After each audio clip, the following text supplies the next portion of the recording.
Hi friends, welcome back to our channel. ఈరోజు మనం కాకరకాయ కారపొడి చేసుకుందామండి. అది ఎలా చేసుకుందామో ఇప్పుడు చూద్దాం.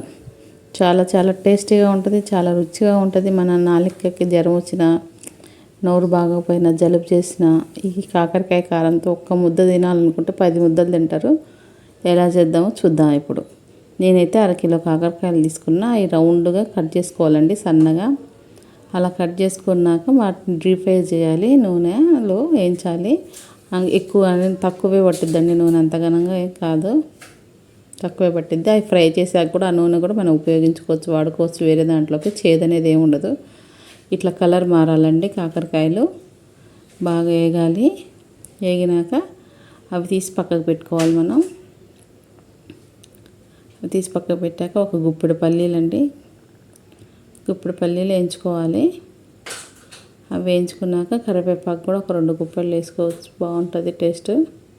ములగాకున్నా వేసుకోవచ్చు అండి, ములగాకు కరివేపాకు కూడా వేసుకున్న టేస్ట్ మాత్రం బాగుంటుంది. నా దగ్గర లేదు, అందుకే ములగాకు వేయలే. ములగాకు కూడా వేస్తాం. కరివేపాకు కూడా వేగాక పక్కకు పెట్టుకోవాలి.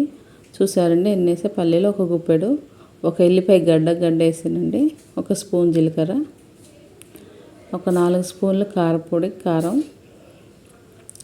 ఒక 2.5 స్పూన్లు ఉప్పు. కొంచెం కారం ఎక్కువే ఉండాలండి, బాగుంటుంది. అవి మిక్సీ చేసుకున్నాక ఈ కాకరకాయలు వేయాలి. కరివేపాకు బాగా మెత్తగా చేసుకోవద్దండి, కొంచెం ఒక్క చెక్కగా చేసుకోవాలి. చూడండి ఇలా చేసుకోవాలి. వేడివేడి అన్నంలో వేసుకొని తింటే ఎంత బాగుంటుంది అంటే చాలా చాలా బాగుంటుంది. ఓకే అండి, బాయ్ అండి.